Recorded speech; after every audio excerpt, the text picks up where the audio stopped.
is not going to give you the best administration. It's no surprise that Florida's program administration costs are also the lowest of any administered ESA. But for a state like Maine that does not have these organizations, let banks do it. For example, the military right now has a travel card. It's a restricted use debit card right now. When you travel, it's already pre-programmed with authorized expenses. If something's a little suspicious, it's automatically flagged. And if someone's trying to spend money on something that is obviously not travel related, it declines. You can automatically generate your expense report. Don't we all get our end of the year credit card summaries with online banking? All of this infrastructure already exists. Government doesn't need to reinvent the wheel, and taxpayers don't need to be stuck with the bill. I would recommend that let private banking, private financial institutes compete to administer the ESA program. And finally, every student, regardless of his circumstances, should have the opportunity for personalized learning customized by their parents. Parents empowered over their children's education funding in a growing number of states are now free to seek a variety of education service providers, and the situation increases competition for students and introduces powerful pressure on all providers to provide effective, high-quality programs at reasonable prices or lose students to providers who can. ESAs are a student-centered reform that's a win-win for students, families, and taxpayers, and I think the time is right now for Maine to enact universal, fully funded ESAs. Thank you very much.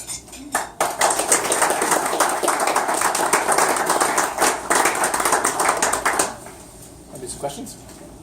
Yes, Ginger. Does your state have a ranking system for the schools? We have letter grades, so we grade our schools the same way that students are graded. So A, B, C, D, and F.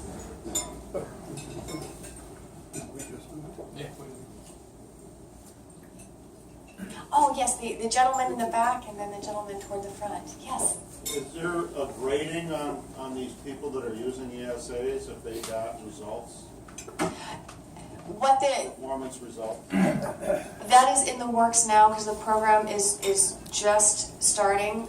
There are annual surveys, and because parents are choosing so many options, so many different providers and combining, so it's not just this school, this result. What we're learning and the circumstances are so different. Sort of a uniform testing mandate or testing regime doesn't work well, but parents do report about their children's academic progress. Again, in Arizona, it's still limited to children with special needs and circumstances. They would be likely opted out of formalized testing anyway, but there are annual reviews of parents and what they report. And yes, sir. When you're calculating the reimbursement, let's say you have a school system with 100 students and 10 of them are special needs. And let's say the school spends $20,000 a student on those 10. And the other 90 who are non-special needs, the school spends about $9,000 on that student. So the total for the whole school is $1 million. The average is $10,000 per student. If a special needs parent takes their child out of the school, do they get reimbursed 90% of the average for the whole school, $10,000, or 90% of the average for the special needs students? It's the latter. It's the special needs. The amount in a child's ESA is determined by how much that child's public school would have gotten for them. That includes not just the base amounts, but also any weights for special needs. And there are obviously several depending on the severity of the disability. So 90% of all the funding for that child goes in For that individual child. For that individual child, not an average. Yes, sir. I suppose this is just more of a comment, longing for the days of yore, but you mentioned the word stewardship somewhere along the line. You used the words value, you used the word accountability. There are certain terms that have disappeared essentially from the landscape, at least as far as honest use is concerned. Public servant to me is non-starter anymore. But I wish that there could be, at least at some level, a bringing back of these core motivations of why we do things and what we expect from those who are going to participate in providing those services, that sort of thing. So that it gets elevated beyond the dogfight of union dues and this, that, and the other. Those are adult issues. Those really adult issues, adults' concerns, convenience of adults' issues. It has nothing to do with the best interests of students. We have to make sure we always keep a laser focus on that. Yes, sir. How does the charter school cost affect our regular taxes for schools? I would have to look precisely at your law. In general, I can tell you how we did it. By law, our charter schools get less per student, about $1,500 to $2,500, depending on where you are. The reason is this: our enabling legislation said free schools from administration, overhead, and the red tape, and they can do more with less. So by law, charter schools get less. So overall, and this is where people try and get folks flustered, because they try and go into all these nuances of formulas.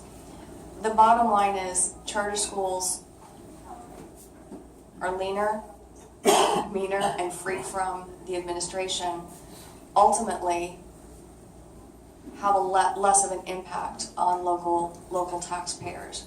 That's in the aggregate. I would have to look at the particulars, because charter schools get more in some areas than traditional public schools, but on the whole, they cost less.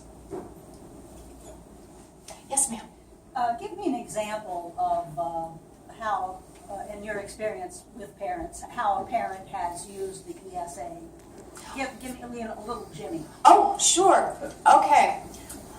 Little Jimmy was not doing well in his traditional public school, so mom and dad took him out, and they happened to decide their neighborhood, their parish parochial school was the best option.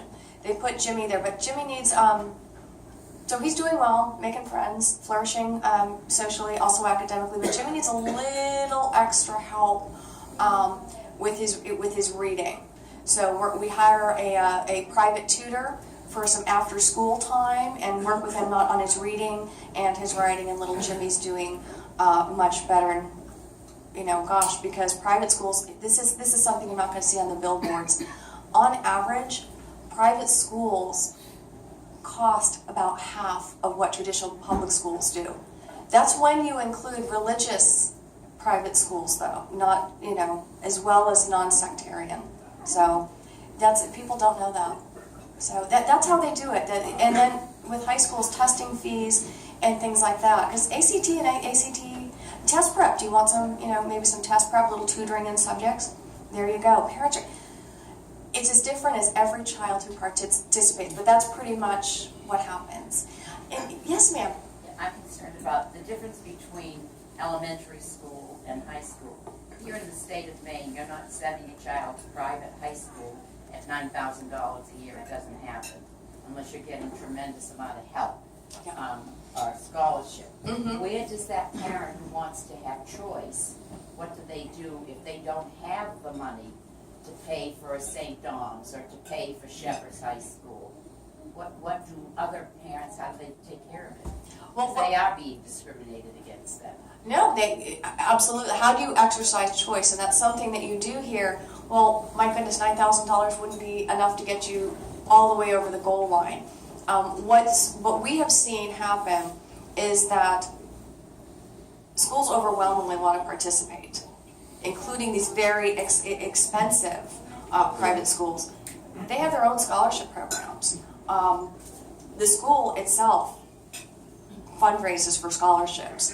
Also, the community fundraises. I don't know if these, you'll have to help me if these schools are affiliated with a civic group or a religious group, but affiliated, whether it's a religious group or also civic groups, Kiwanis, the Lions, all this, they come together and they help raise scholarships too. So I'm not saying that this is a magic wand or a silver bullet, but I can tell you definitively, that reminds me of an argument that we heard early on in Arizona, that none of our choice programs expressly include travel funds. And we would actually hear from folks, well, we can't pass this because, parents can't afford, we don't put transportation fees in there. Low-income parents, won't be able to use it, so we're just going to call the whole thing off. Oh no, are you kidding? Parents moved heaven and earth. Give parents a chance. They will move heaven and earth to exercise choice. This is such a, I'm used to, audiences who can really get angry with me. This is so nice. Yes, sir. What effect is the public school, the private school draw off from the using ESAs? I'm sorry, would you repeat the question? Well, the fact that they're a private school option now, some of them are going to opt for that. Yes. And the ESA will fund what? 90% of it? And the other 10% will be out of pocket by the parent? And so what is that? 90%. Oh no, not quite. What goes into the child's ESA is 90% of what the state would have otherwise spent on that child. Okay, but that's still going to draw some students out of the public school option. Yes. And the parent's going to choose the private school option. Yes. And so what's the number that you have experienced in various states? In various states. I wouldn't know. I don't have the figures for Florida because they're not out yet. In Arizona, 36% use multiple. Most parents, I would say, off the top of my head, three quarters of parents who use ESAs do choose a private school option. Really? Yeah. But you also have homeschooling and online learning. But even with, it is the majority. I can verify that. That's what's, if I'm remembering correctly, it is the overwhelming majority. However, it's not just this school or that school or the other school. It's all those other wonderful elements that are really, really taking it to another level. Good. Yes, sir. I think it speaks to two issues, what you're suggesting here. I heard a couple comments regarding charter schools. I can give you a little history about that from my perspective. We came from Alaska in 2000, and we had charter schools in Anchorage, Alaska in 1998, 1999. And we had our kids in, after kindergarten, they went into a K-4 charter school. And it was sponsored or part of the school district. It wasn't the ESA, that wasn't in the picture at the time. And you're right about the moving heaven and earth. The one program they didn't have sports, they didn't have transportation.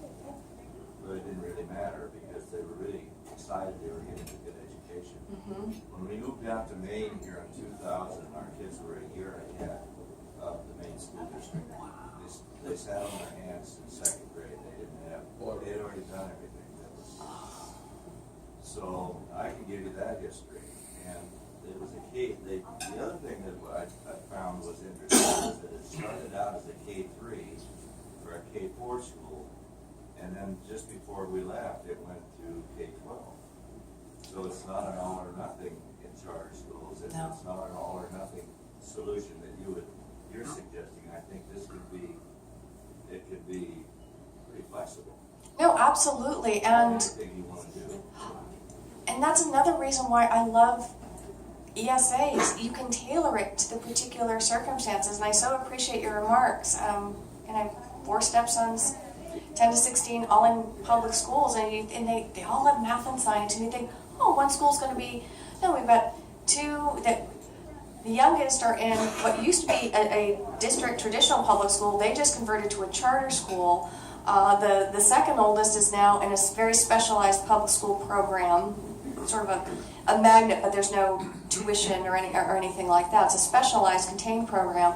The oldest started in a district school, middle school, went to a charter, and then moved to a traditional high school. So it's not just, it's not an all or nothing one point in time. At any given point, even within families, one option isn't going to work. But even for every child, at different points along the way, you need every option at your disposal. And that's why it really does make my blood boil when opponents say, oh, you have enough choices. By the way, they say that in Arizona too. Oh, goodness, no more choice. How dare you limit choices on other people's children? Yes, sir. How states that have done this, are there states that have done this that also have proficiency diplomas or proficiency standards for graduation? How have they accomplished this with all the variety of places? Oh, you mean how do you make sure that the academics are up to snuff? Yeah, that's one way of saying it. Well, whatever they chose for proficiency standards, I'm assuming some states. Arizona, we're one of those mavericks. We don't believe in, even though we do have Common Core national standards, we don't have testing mandates for our program. Parents decide. So let's be honest. You go to school, a lot of private schools use the Iowa test of basic schools. The online schools have different assessments too. So we don't mandate that the school has to test. All schools do test. So we have a kind of maverick streak. Most states do have testing mandates. It's usually either the state standards test or a nationally norm reference test. You can apply with the state test. Yeah. And Maine is adopting the Common Core standards are coming in Maine, aren't they? You just stopped in New England? Okay. No, smarter balance. Smarter balance. Always We have Common Core, yeah, but not Smarter Balance. not smarter balance, okay. So most schools already test, so we just don't waste the ink in our laws on that. Mandating something that they're already doing. Yes? A quick digression on some statistics. The annual budget of the U.S. Department of Education, the number of employees at the U.S. Department of Education, and the total number of students that they directly educate per year. Oh, that's a good one. Okay. So the first one is how much money? In the billions, just the closest billion. Okay, about 193 all in. It's not what they And the report. second total number of employees to the closest 100,000. 4,700. 4,700 in the total department. How many kids they educate in the course of the school year? It'd be 0. Kids. In fact, that was one of the original What else do you need to arguments. know? That was actually one of the arguments against our original U.S. Department of Education enacted in 1867. This department does not propose to teach a single child his ABCs. Yet it will be a never-ending draw on the public, the public coffers. They were right. I mean, they were. Yes, ma'am. I just wondered if you had any records of parents who misuse these funds and what's happened. At this point, I'm not aware of audits that have turned up any misuse of funds, but I will tell you, Arizona, that's where we are strict. We have a 0 tolerance policy for misspending, and part of why I don't, there is a lag time with the audits, but if there's any suspicious activity, the account's immediately frozen. A parent can't act it, and a parent only has 10 days, not 10 years or months, or a parent has 10 days to rectify the situation and say, oh gosh, I either misunderstood, let me put the money back, or they forfeit the ESA and they're out of the program for good. And if they don't pay the money back, they will be prosecuted. I'm not aware that a parent has been prosecuted or misspent. I have not seen those audits. I'm not aware of any, because I can tell you that it would make front page news. Yes, sir. So to that end, or after the administration side, I mean, they sound a lot like health savings accounts Yes. that many employers offer, and they have administrative companies that they farm that out to. You mentioned Florida using the nonprofit organizations. What does Arizona use, and do they look at these HSA models and how they're used? I have to send my receipts in. I have to do all those things in order to get my money. Is it the same concept from that perspective? Absolutely. In fact, I used to log my HSA too. No, it's the same concept. What Arizona does is it's managed by the administrating agency is our State Department of Education and also Treasury. It's usually that sort of combination. And what they do is the Arizona Department of Education, the ones who actually have the bank accounts is Bank of America. So you get a Bank of America account, you get a Bank of America card, and it's a defined use or restricted use debit card with an account. And so the Department of Education they have a great website, a really clear-cut handbook. They do a really good job on the handbook. They did encounter some criticism because, and really any government agency runs into this every day. About half of the ESA applications for the past school year were rejected as not being eligible. Parent information education is very important. You don't hold a parent information meeting, say, at 2:30 on a Tuesday. How many parents are going to be able to attend that? So what I like about some sort of private sector management is let banks take it over. Let a financial institution take it over. Why aren't we, taping a parent information workshop?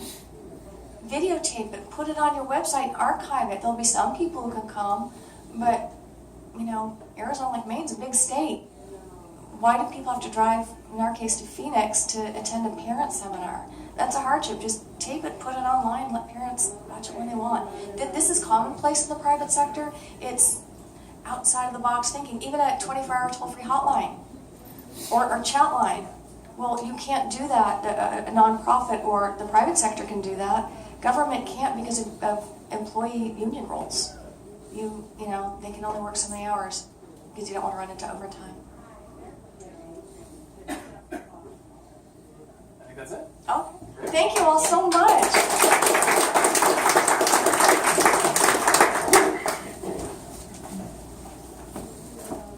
Thank you very much, Vicki, for that wonderful presentation. Now, I have some here in my hand, some award winners. The first will be for the book, which is Free to Choose, a personal statement by Milton Friedman and Rose Friedman on this Friedman Legacy Day. And the winner of that is Regina Longyear.